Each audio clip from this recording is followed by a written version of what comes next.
CNC நண்பர்களுக்கு வணக்கம். நம்ம சேனலுக்கு புதுசாக வரவங்க சப்ஸ்கிரைப் பண்ணுங்கள். அப்புறம் இன்றைக்கி பார்த்திங்கன்னா இந்த மேக்ரோ ட்ரில் ப்ரோக்ராமில் G74 சைக்கிள் யூஸ் பண்ணியிருக்கேன்.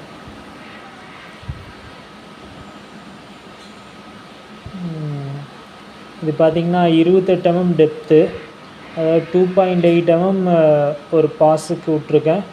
அதாவது 10 பாஸு 2.8 டிவைட் பண்ணிக்கணும்.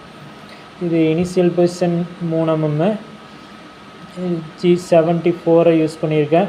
இதில் பார்த்திங்கன்னா 1000 கொடுத்துருக்குற இடம் அது 1 mm வந்து டெப்த்து போனதும் ரிலீஃப் வந்து 0.2 இதான் சொன்னோம் இல்லைங்களா. 2.8 டெப்த்து, அதாவது மேக்ரோவில் நம்ம நார்மலாக போட்டது. இந்த சைக்கிள் ஒர்க் ஆகும் பாருங்கள்.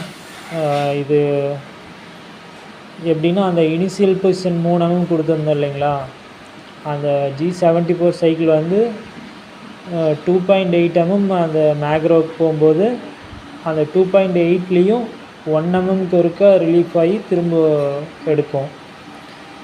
ஏன்னா 2.8 mm ஃபஸ்ட் ஒரு பாஸ் போகும்போது பார்த்திங்கன்னா பிசுறு நீளமாக விழுவுது.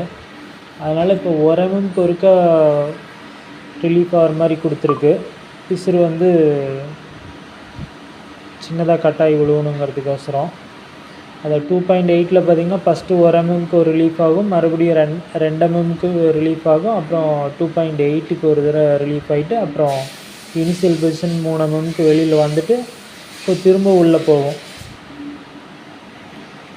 இது மெயினாக எதுக்காகன்னு பார்த்திங்கன்னா இந்த லென்த்தான ஜாப்பில் ஒரு 100 mm 150 mm ட்ரில் போடணும் அப்படின்னா பிசுறு வந்து நம்மளுக்கு சின்ன சின்னதாக கட்டாகி விழுவணும் அப்படின்னு. அதுவும் ப்ளஸ்ஸு கூலண்ட் வந்து அது ஃபுல்லாக வெளியில் வந்துட்டு போகும்போது ட்ரில்லில் நல்லா கூலண்ட் படும். அதனால் சீக்கிரம் ட்ரில்லு வியர் ஆகாது. அதனால தான் இந்த மேக்ரோ ப்ரோக்ராம் யூஸ் பண்ணியிருக்கோம். நம்ம ஏற்கனவே மேக்ரோ ட்ரில்லிங் ப்ரோக்ராம் வந்து 2 ப்ரோக்ராம் ஏற்கனவே போட்டிருக்கோம். இதுக்கு முன்னாடி அந்த ப்ரோக்ராம் நல்லா தெளிவாக வாட்ச் பண்ணிக்கோங்க, அப்போ தான் நல்லா புரியும் இந்த வீடியோ. Okay, thank you.